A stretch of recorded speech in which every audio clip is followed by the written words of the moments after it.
World News. I'm Jessica. And I'm Annalise. And today we'll be bringing you The Week Junior.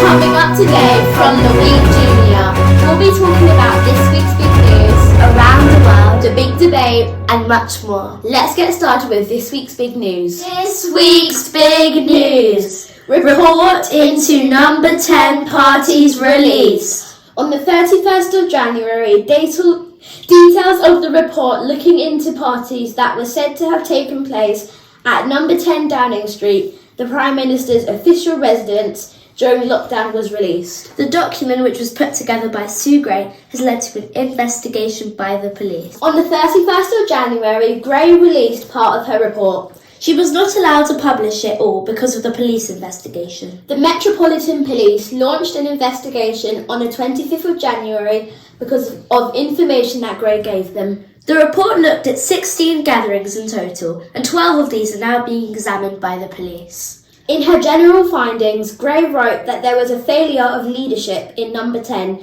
and the Cabinet Office, and that some of the events should not have been allowed to take place. Gray also wrote that some of the behaviour was difficult to justify and there was too little thought given to what was happening across the country. Conservative MP Angela Richardson later stepped down from the government, saying that number 10 had let us all down. Members of the public have also criticised the Prime Minister and his staff for their behaviour. Angela Sell from Bolton, England, told the Guardian newspaper, "You just can't have different rules in Downing Street. It's appalling." Did you know, between 1908 and 1916, the door of 10 Downing Street was green?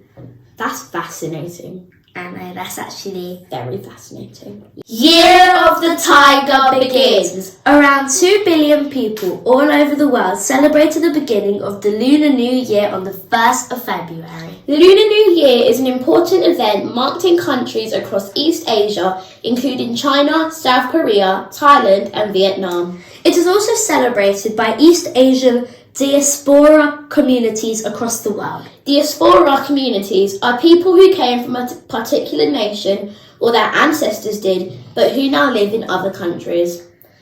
Well, just so you know, viewers, I'm the year of the dragon.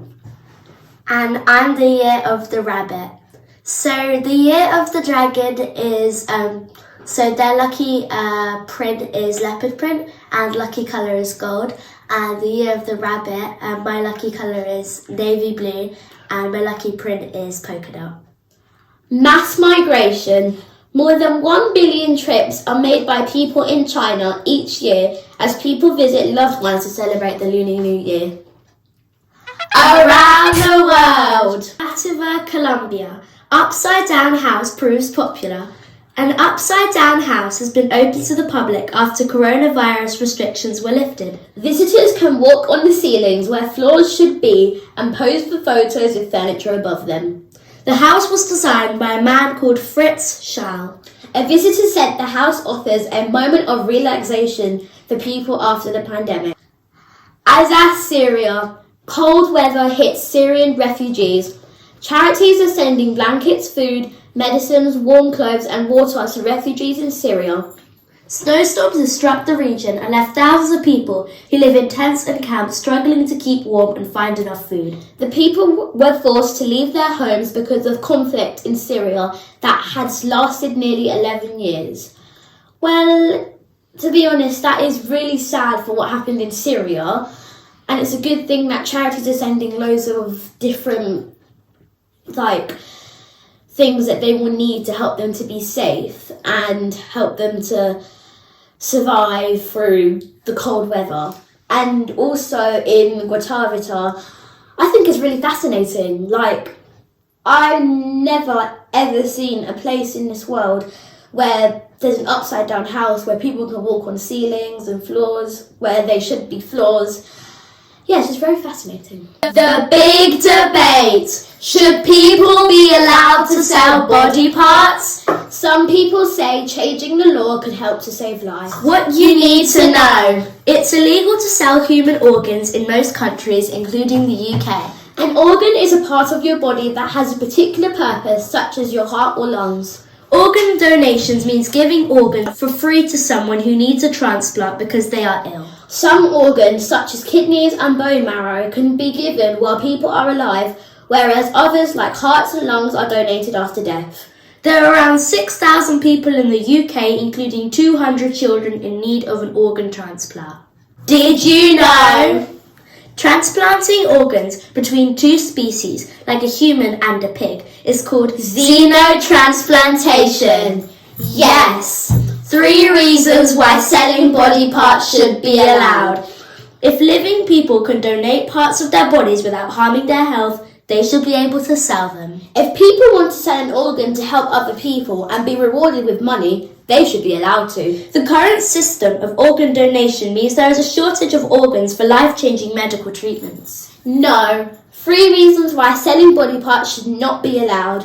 Most people would only risk their health and life to sell an organ if they were desperate for money, so it's not really a choice. Organs would be expensive and only rich people could afford them, which is unfair. Scientists are making life-changing discoveries in organ transplants, so we should focus on developing these areas of research.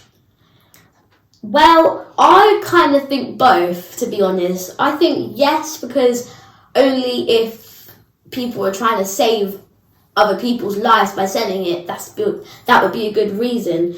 And then no, because it's just, I don't really think it's a good idea on that side, because they would only risk their health and life for money because they might need it desperately and for other reasons as well. So selling a human organ is basically taking your life for money.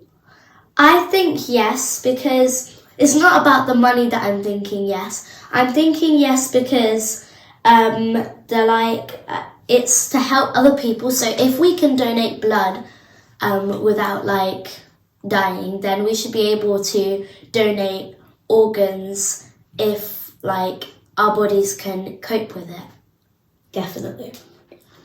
People making fine art with Lego. In 2014, Ghanaian-Canadian artist Iko Nimiko made his first Lego sculpture. Using only black Lego bricks, Nimiko created a sculpture of a girl that was the size of an actual 6-year-old. A few years later, and equipped with more Lego, Nimiko aged her, so the sculpture now stands at the height of a 10-year-old. Nimiko's sculptures can take anywhere from 50 to 800 hours to put together. Nimiko only uses black Lego pieces because he likes working with Lego, likes the colour black, and wanted his work to be seen as black art. Although he likes Lego, Nimiko told CNN this is fine art, it's not a hobby, it's not a toy. I think, I'm 10 years old, so if I stood next to the sculpture, I think the sculpture would probably be the same height as me. Knowing that he loves Lego is just... wow. Yeah. We both love Lego. So much. Wow. Quiz of the week! What is the name for transplanting an organ between two species? A. Xenotransportation. B. Xenotransplantation. Or C. Xenomorphism. A, B, or C. We're going to give you 5 seconds to shout out the answer at the screen. 5, 4, 3, 2, 1. The answer was B, xenotransplantation. Don't worry, viewers, if you got it wrong. Making mistakes is that way that we learn. So well done. Well done for trying. If you got it right or even got it wrong, still give yourself one thing. An applause. Joke of the week. Why was the snowman in the vegetable aisle at the supermarket? Because he was picking his nose. By Casper.